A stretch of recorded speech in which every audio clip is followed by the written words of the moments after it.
Hey, welcome back to Trucker Mommy.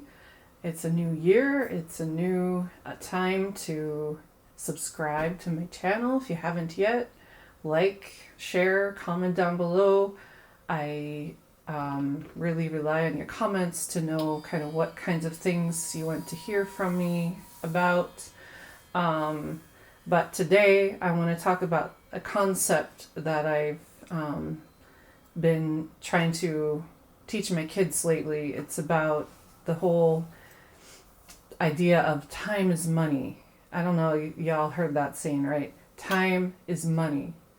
But it's actually, I want you to think about it differently, because time is not money. I actually asked my kids, my 7-year-old knows this, what's more valuable? Is time more valuable or money is more valuable? And he told me right away, Mommy, time is more valuable. And I'm like, why? Why is time more valuable? And he said, well, you can always get more money, but you can't get more time. So, I have a little illustration here. I got some $24 bills. So I want you to think about time in a different way. You can always get more money, but you can't get more time. So in 24 hours, we all have 24 hours in a day, right? So, but we got to sleep. Most people need a good 8 hours of sleep. So let's count that out. 1, 2, 3, 4, 5, 6, 7, 8. Okay. So this is gone already. That's gone. Most people got to shower, personal hygiene, food, that kind of stuff. We'll just say an hour to get ready for the day, right? Maybe more, maybe less. We'll just say on average. Most people have a job, a work, like 8 hours. Or maybe a student, you go to school or something. So let's take that out. 1, 2, 3, 4, 5, 6, 7. There's another 8. Okay? So maybe you come home, you had a hard day, you want to sit back, relax, chill, whatever. Maybe take an hour just for yourself, okay? How much time do you have left to do things? You got 6 hours. $6 right here, right? So 6 hours.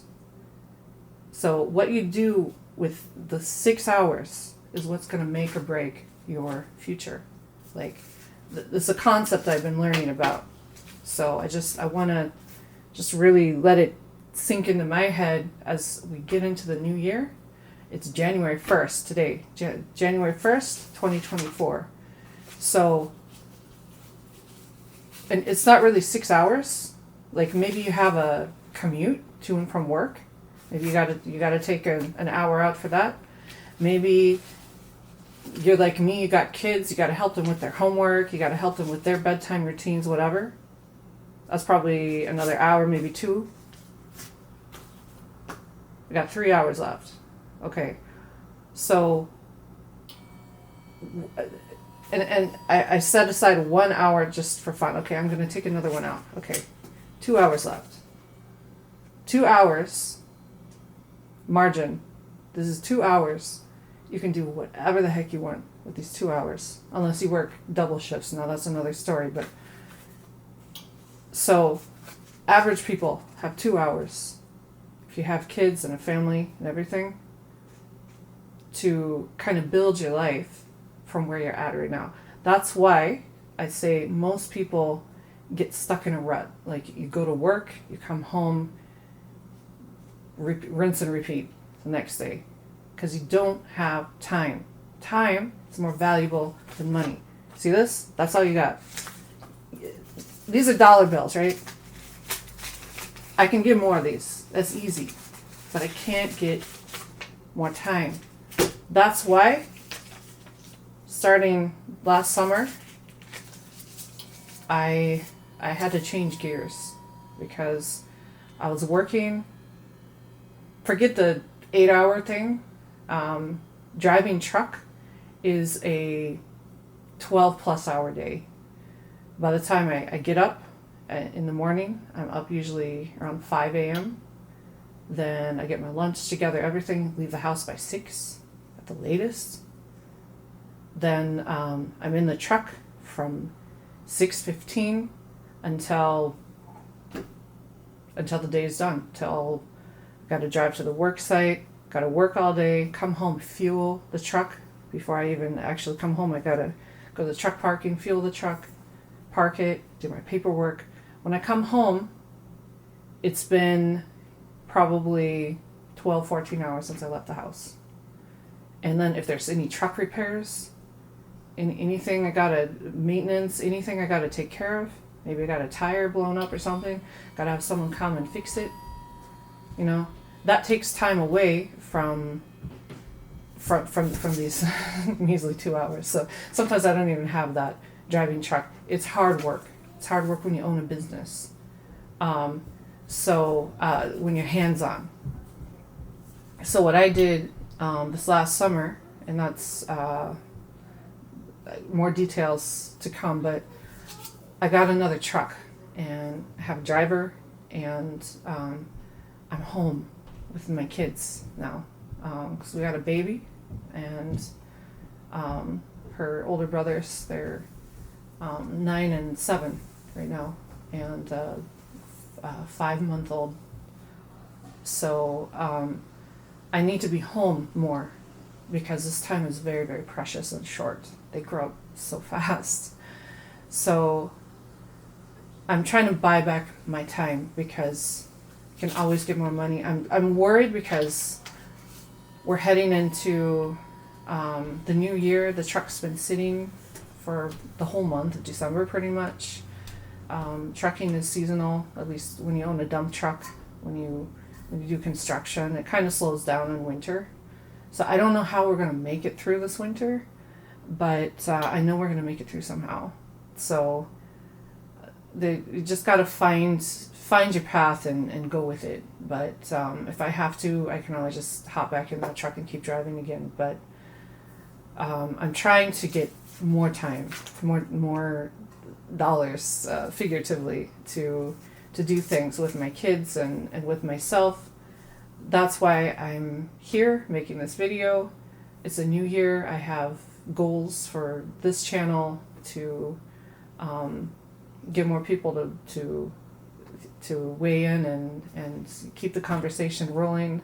As a woman in trucking, there's a few of us, I know, right? There's a few, but there's not a lot. It's a male-dominated industry for sure. So I just want to keep the conversation rolling, and that's why I'm here this year, trying to buy back some of my time and hope that I can give you tips to do the same. Like if you're stuck in a dead-end job, there are ways to move past, but you got to have goals, and you got to work to achieve those goals. Maybe next time I will talk about how we got into another truck. It wasn't easy. My husband and I, we do trucking. He's been driving trucks since 2008. I started 2016, and that's another story for another day. But anyway, sorry, I'm gonna have to edit this part because I don't know what else to say. This is unscripted. I'm just sitting here talking in my husband's little man cave here and taking over. So I should probably head back upstairs soon.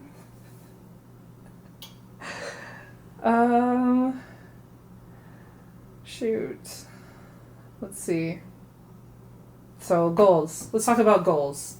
It's a new year, so my goals for the new year, I want to do less like frivolous stuff, like what do you call it?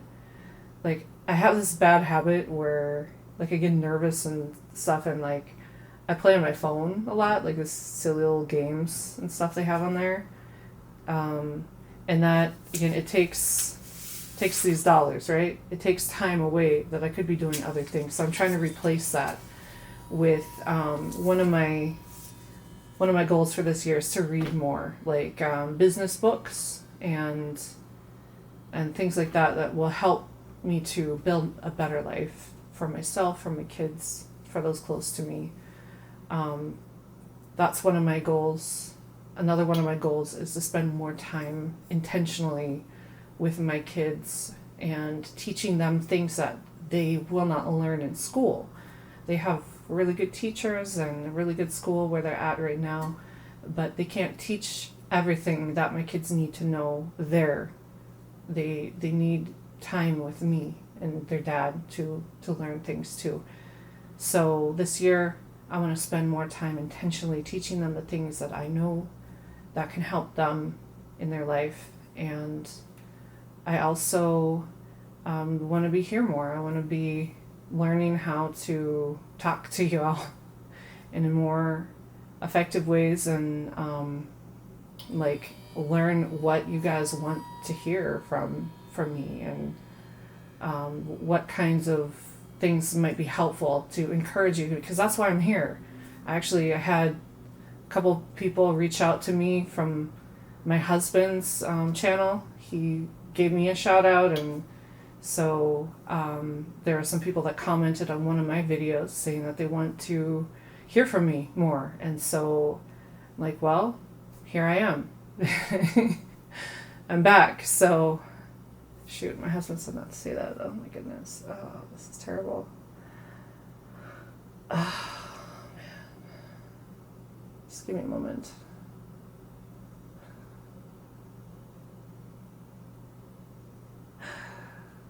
Oh, man.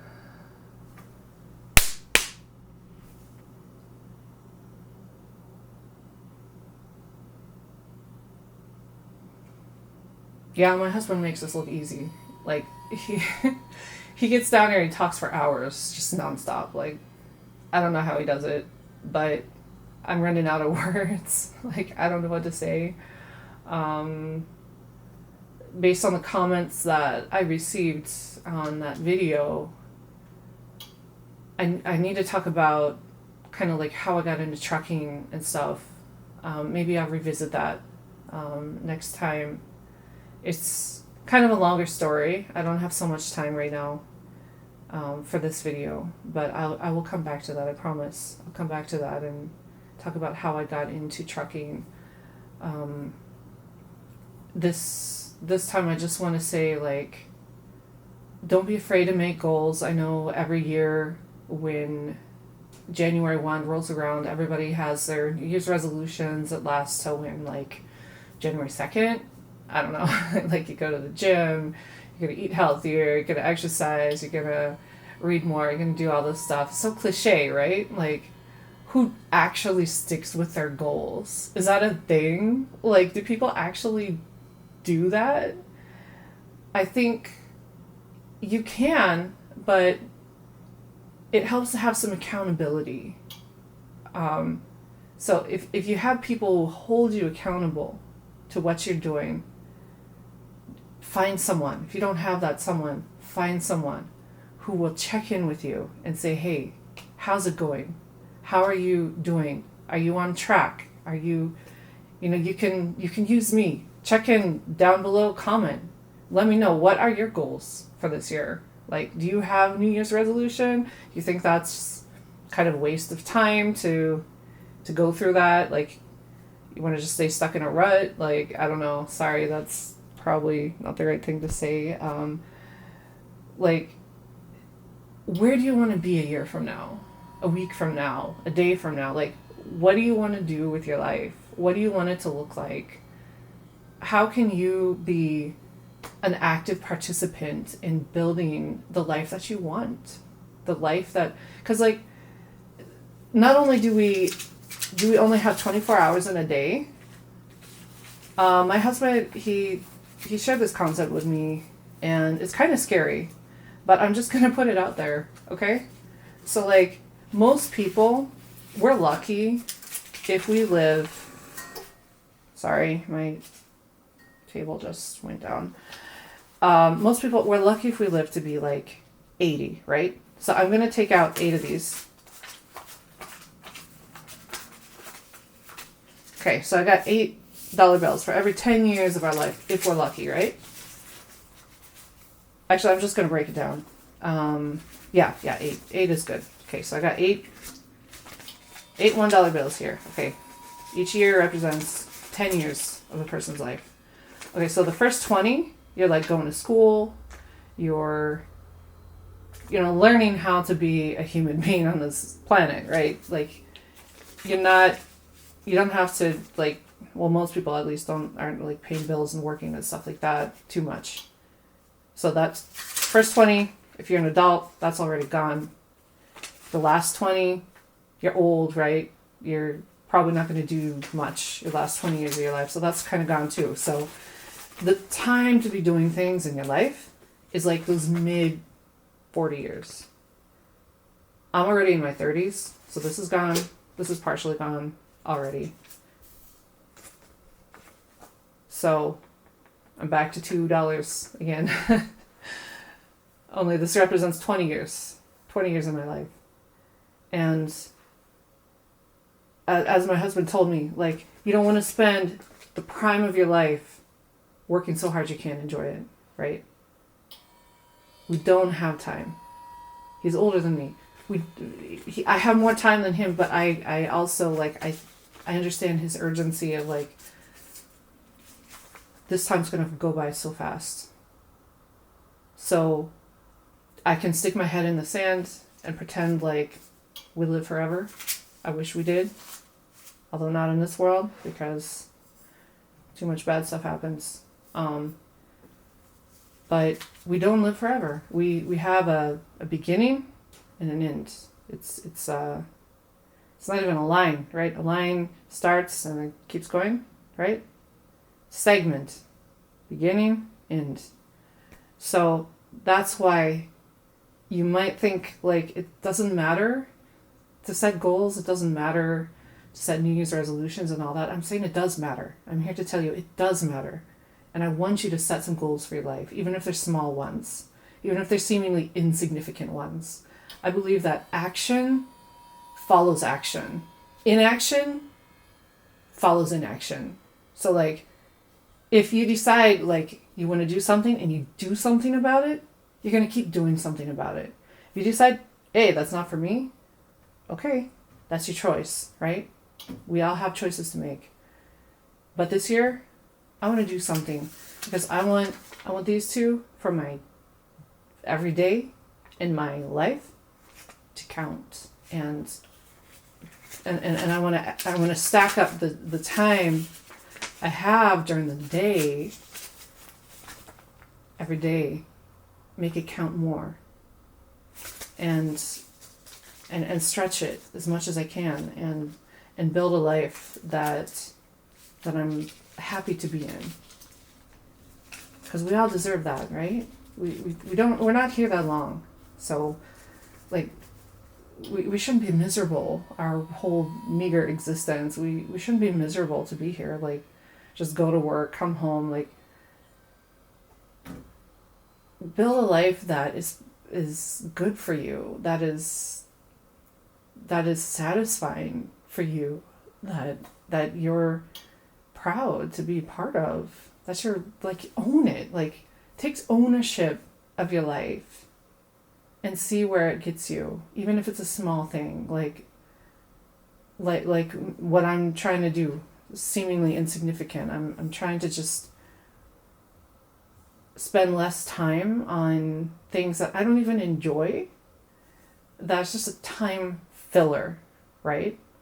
Playing games on my phone, it's just a time filler. It doesn't really bring me joy. It doesn't really enhance my life in any way. But maybe if I take some of that time, even if it's not all, but even just as part of that time, and learn something new. My kids this year, they said they want to learn how to code on a computer. 9 and 7, actually it was my 7-year-old who told me he wants to learn how to code. My 9-year-old's like, yeah, me too. But it was my 7-year-old who thought of that as a new goal for the year. And I don't know how to code. I've never coded a day in my life until yesterday. And I got on this website where they teach you for free, freecodecamp.org. And I've already done 2 projects. I'm on the 3rd one already. And it's so much fun, guys. It's so much fun. And I'm actually learning something that could be helpful. That could actually, like, I can create things with my life. Like, it's not just gaming anymore. Like, it's actually something that I could use. And it's fun. Like, find something like that. And let me know. Like, I want to know what you guys are doing this year that brings joy to your life and that builds you up. So just comment down below, and I look forward to hearing from you all. Look forward to a new year on my channel and getting to know more of y'all. And please, again, like, comment, share. And if you don't like my content, hit the unlike button down there and comment and say, hey, this sucks. Like, tell me how it sucks. Like, tell me how I can do better. Because, like, negative criticism is still helpful. Actually, like, negative criticism is sometimes almost more helpful than positive criticism, y'all. You hear what I'm saying? Like, it takes guts to get out there. And please don't bombard me too much. Nobody likes negative criticism, but it's helpful, right? So if you got something negative to say, let me know. I'd love to hear from y'all. And we'll see you next time. I'm going to take off now. Okay, bye.